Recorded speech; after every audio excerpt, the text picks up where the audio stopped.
Hello everyone, welcome back to your own channel. आज हम करने जा रहे हैं आपकी वर्कशीट नंबर 20 विषय गणित कक्षा 9, हमारी डेट 27 अगस्त के लिए। तो चलिए शुरू करते हैं। आज की वर्कशीट में हम वास्तविक जीवन में रैखिक समीकरण के बारे में पढ़ेंगे। कैसे हम जो वास्तविक जीवन से कुछ एग्जाम्पल उठाएंगे, उदाहरण उठाएंगे और उनको रैखिक समीकरण में बदलेंगे, ग्राफ से भी दर्शाना सीखेंगे। ठीक है, तो चलिए एक समस्या पर चर्चा करते हैं। राधिका और अफसाना अच्छी दोस्त हैं। उन्होंने मुख्यमंत्री राहत कोष में कुल 60 रुपये दान किए हैं। अगर अफसाना ने 20 रुपये का दान दिया तो राधिका का क्या योगदान होगा। यह भी गणना कीजिए कि अगर राधिका ने 10 रुपये दान किए तो अफसाना का क्या योगदान होगा।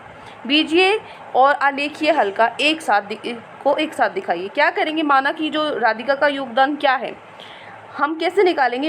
राधिका का योगदान को हमने मान लिया x और अफसाना के योगदान को मान लिया y रुपीस।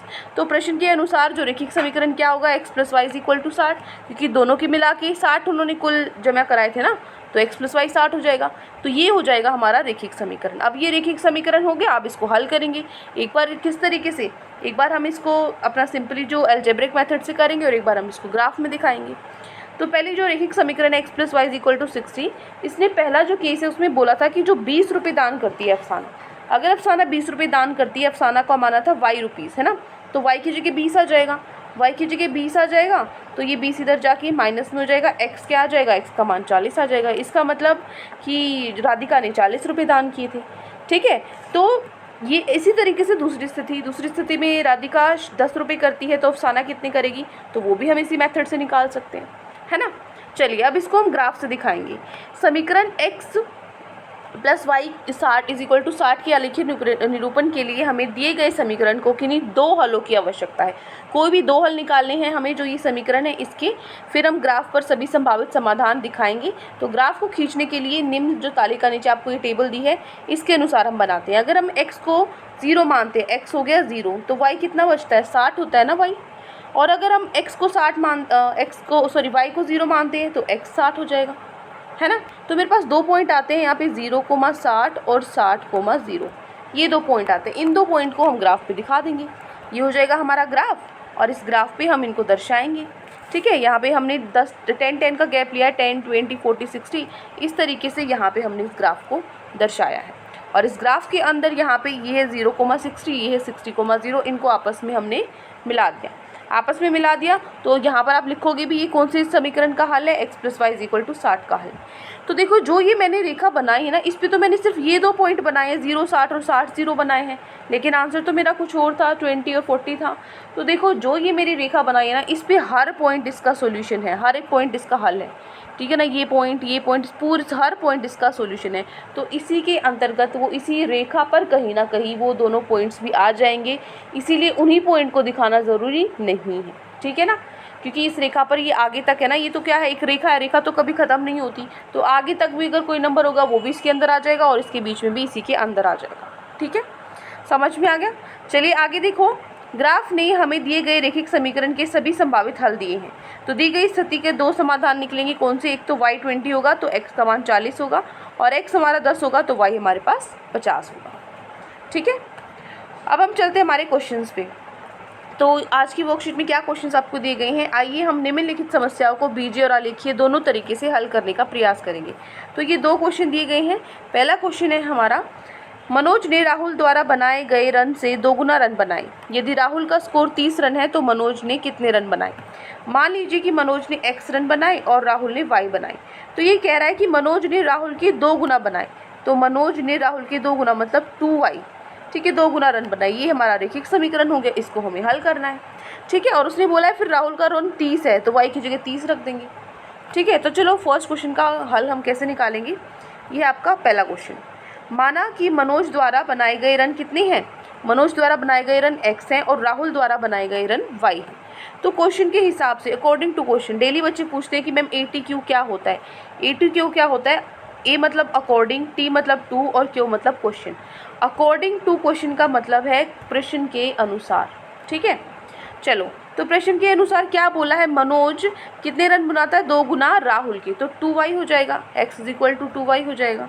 तो x is equal to 2y में जो y है, y उसने बोला है राहुल 30 रन बनाता है, तो 30 रन रखेंगे, y की जगह 30 रखेंगे, तो 30 को 2 से गुना करेंगे 60, तो x बराबर आया 60 के। इसका मतलब मनोज द्वारा बनाए गए रन कितने हैं, 60 हैं। ये हमारा उत्तर हो जाता है। अब हमें इसको ग्राफ के हिसाब, ग्राफ पे भी दिखाना है, इसका आलेखीय निरूपण करना है। वो हम कैसे करेंगे, देखिए आलेखीय निरूपण कैसे करेंगे। हमारे पास जो इक्वेशन है वो क्या है, समीकरण क्या है हमारे पास, x is equal to 2y है। तो यहाँ पे एक बार y को 0 रखेंगे, y को 0 रखो तो x 0 आया, ठीक है। और अगर मैं y को एक बार 1 रखती हूँ तो मेरे पास x कितना आया, 2 आया, ठीक है। तो मेरे पास 2 पॉइंट है, एक तो यहाँ पर है क्या, एक तो यहाँ से मेरा बनता है 0,0, एक यहाँ से बनता है 2,1। तो इन पॉइंट्स को हम क्या करेंगे, इन बिंदुओं को हम ग्राफ पे दिखाएंगे। तो ये नीचे दिया है ग्राफ, बस ये छोटा सा आपका आंसर हो जाएगा, ठीक है। ये हो गया ग्राफ। कैसे दिखाओगे इस पर आप, यहाँ पे ये है 0,0 और ये है आपका 2,1, इसको मिला दोगे और यहाँ पे लिख दोगे ये कौन सी समीकरण का हल है, x is equal to 2y की हल है ये रेखा, ठीक है।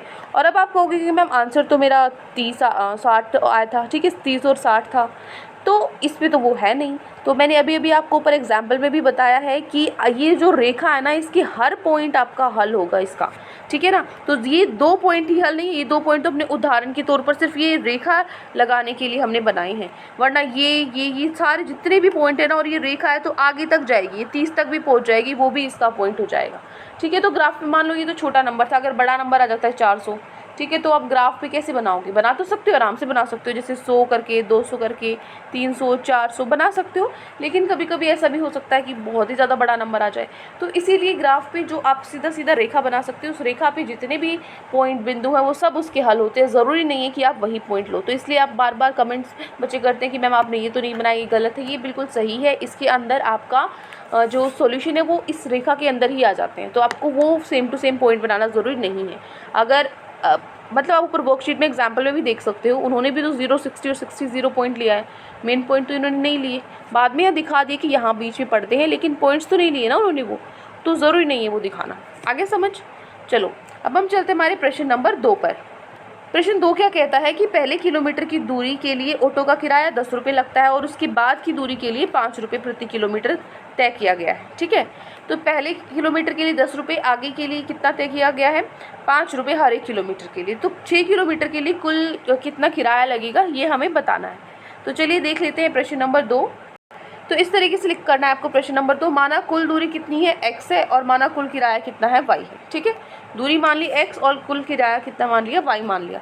तो क्वेश्चन के हिसाब से अकॉर्डिंग टू क्वेश्चन कुल किराया कितना होगा, पहले किलोमीटर का किराया, ठीक है, जो कि 10 रुपये है, और उसके बाद आगे किलोमीटर 5 रुपये लगेगा। मैंने x में से एक घटा दिया क्योंकि कुल तो इसको मिला के है ना, इसको मिला के है, लेकिन 1 किलोमीटर के तो 10 रुपये अलग से लिख दिए, तो x में से 1 किलोमीटर हमने हटा दिया, तो x - 1 आ गया, और हर एक किलोमीटर के लिए 5 रुपये है, तो मैंने इसको 5 से गुना कर दिया। अब इसको हल करो, 5 को 1 से करोगे तो 5x आएगा, 5 को 1 से करोगे तो 5 आएगा, ठीक है।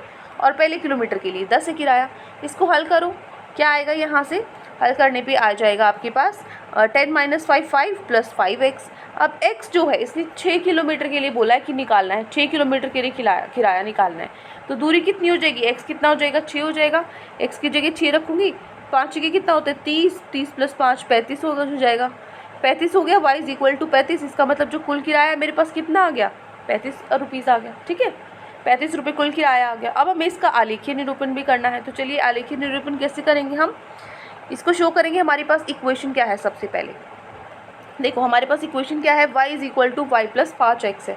तो x को एक बार मैं 0 रखूँगी, x 0 आया, तो मेरे पास y कितना आया, 5 आया, ठीक है। और अगर मेरे पास मैं x को यहाँ पे -1 रखती हूँ तो y मेरे पास कितना आया, 0 आया, ठीक है। तो ये 2 पॉइंट्स मैंने कर लिए हैं। पहला पॉइंट क्या है 0,5, दूसरा पॉइंट क्या है -1,0, ठीक है। इनको मैं ग्राफ पे दिखाऊंगी। अब आप कहोगे मैम कैसे पता लगता है माइनस में लेना है यहाँ पे प्लस लेना, कुछ भी ले सकते हो आप। कहने को तो मैंने पहले यहाँ पे ना 1 लिया था, ठीक है, तो मैं x की जगह 1 रखूँगी, तो 5 + 5 मेरे पास y 10 आया। तो मुझे लगा मुझे इतना बड़ा नंबर क्यों लेना है, मैं ग्राफ पे 10 तक लिखूँगी, तो मैं कुछ ना कुछ जो पास में ही रह जाएँ, 4-5 के पास ही रह जाए, ऐसा नंबर लूँ।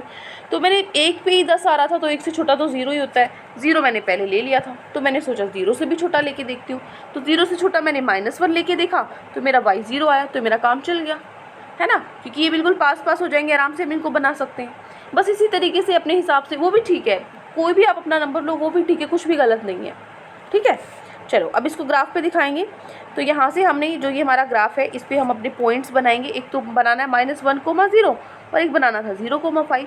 बस इनको आपस में मिला दिया और यहाँ पे लिख दिया कि ये किसका कौन सी समीकरण का हल है, y = 5 + 5x का हल है। ठीक है, तो ये हो गया मेरा क्वेश्चन नंबर 2। तो ये 2 क्वेश्चन ही आज आपकी वर्कशीट में आपको दिए गए थे। आई होप आपको अच्छे से समझ में आ गए हैं। कोई भी डाउट है किसी भी क्वेश्चन में तो कमेंट सेक्शन में आप मुझसे पूछ सकते हैं। और अगर आपको लेक्चर अच्छा लगे तो चैनल को सब्सक्राइब कर सकते हैं, वीडियो को लाइक कर सकते हैं। आज के लिए इतना ही, मिलते हैं नेक्स्ट वीडियो में। Till then take care, bye bye.